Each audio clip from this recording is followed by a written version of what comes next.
An Earthship always faces south in the northern hemisphere to catch as much solar gain as it can, and ours is no exception. It's slightly east of south so that we can catch that morning sun. We have used 700 car tyres in the walls to create thermal mass, and thermal mass basically stores heat during the day, whether that be body heat, wood stove heat, solar gain, computer heat, and that heat is then radiated back into the room at night. We have found our Earthship in Scotland to be a wee bit cold in the winter. We decided not to put in a wood stove just to see how it would fare. It was also a bit of a space issue for us.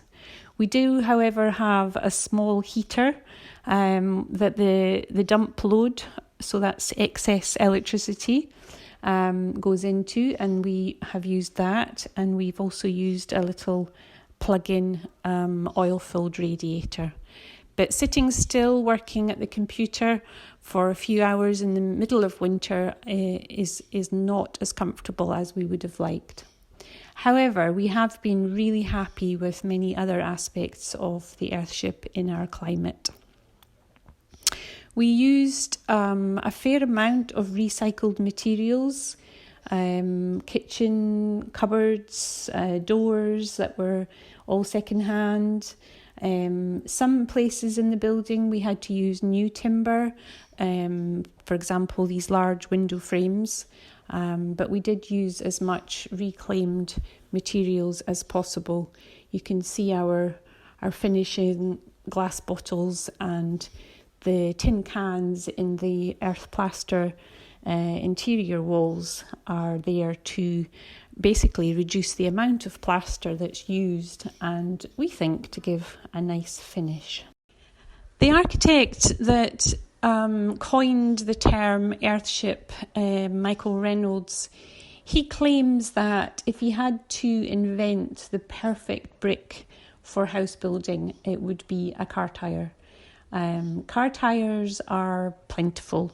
Hundreds of thousands of car tyres are discarded every day in the UK, and there's really no safe place to put them. There are special waste sites that they are stored in, and there are industries that are growing with regard to reusing tyres in crumbing and recycling, but it's still a major waste problem. So not only are we diverting waste by using our tyres as bricks, but the other thing is that they don't degrade.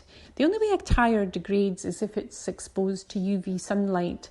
So apart from a small wall around our store cupboard, all of our 700 tyres in the Earthship are completely buried into the earth and covered with plaster inside. So the tyres are never exposed to sunlight. And a physicist in the US did some calculations and came up with a figure of 700 years for the length of the lifespan of a tyre.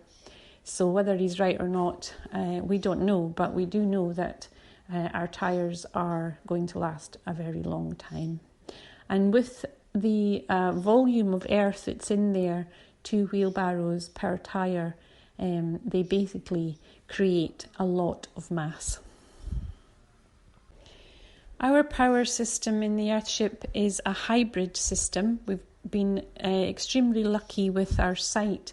It's allowed us to have our solar panels and our wind turbine, but also a small hydro turbine in the stream. So the solar panels that we put on are four 75 watt panels. Each one is 75 watts. So we've got a 300 watt system.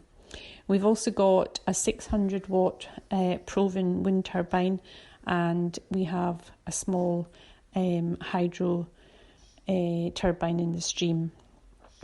The battery box on the roof of the Earthship stores all our power, and coming in as DC power is then converted into AC power by a small inverter. We also have some meters that give us live readings of each of the system parts to tell us how they're performing, and it also helps us to see how much power we have in our batteries. So power has never been an issue in Earthship Fife. We've always had enough of it, even on days with no sunshine and no wind.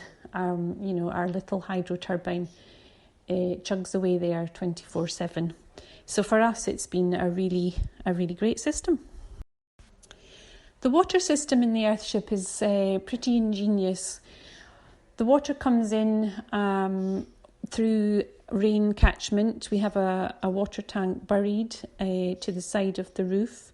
The roof has been designed, it's called a kick-up design, and it's got a slight rise on the back end, and then a steeper rise at the front.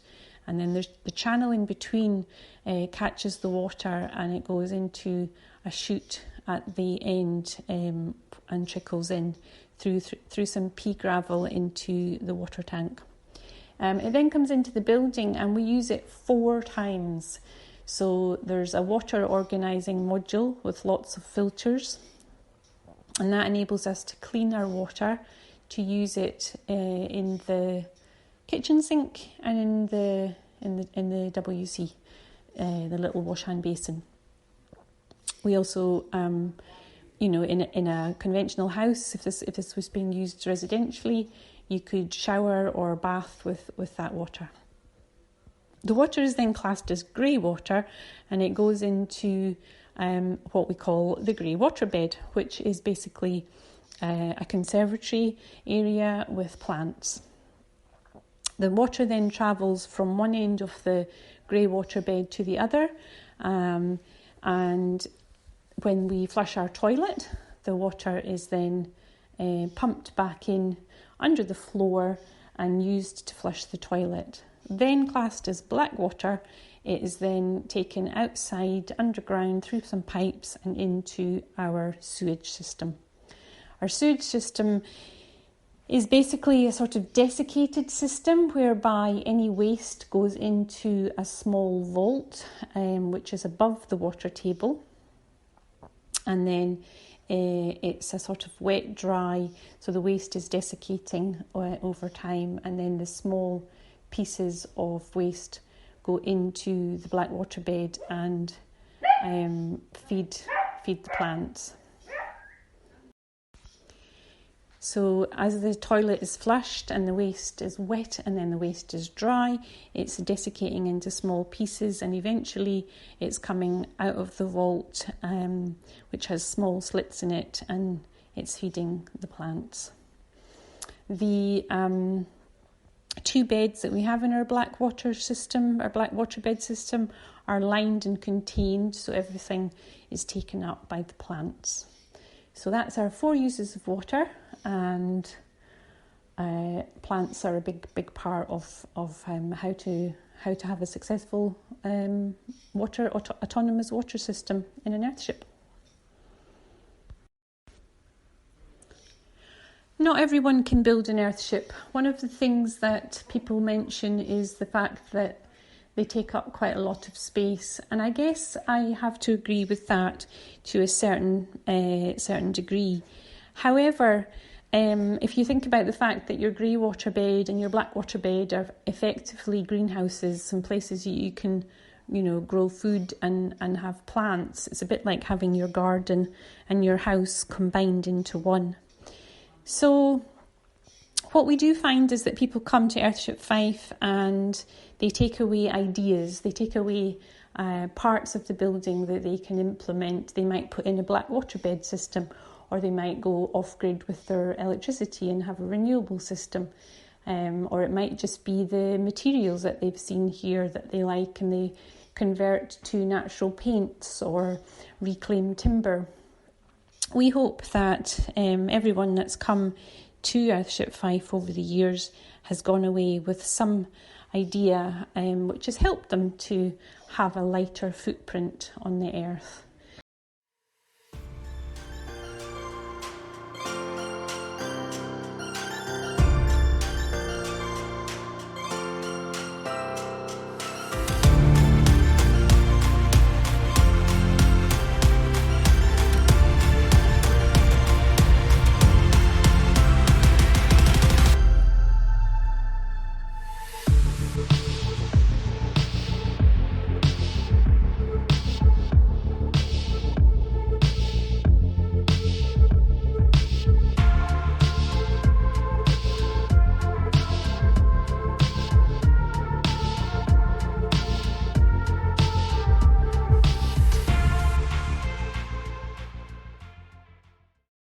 Earthship Fife, sadly, by the time we air this video, will no longer actually be on the shores of Kinghorn Loch anymore.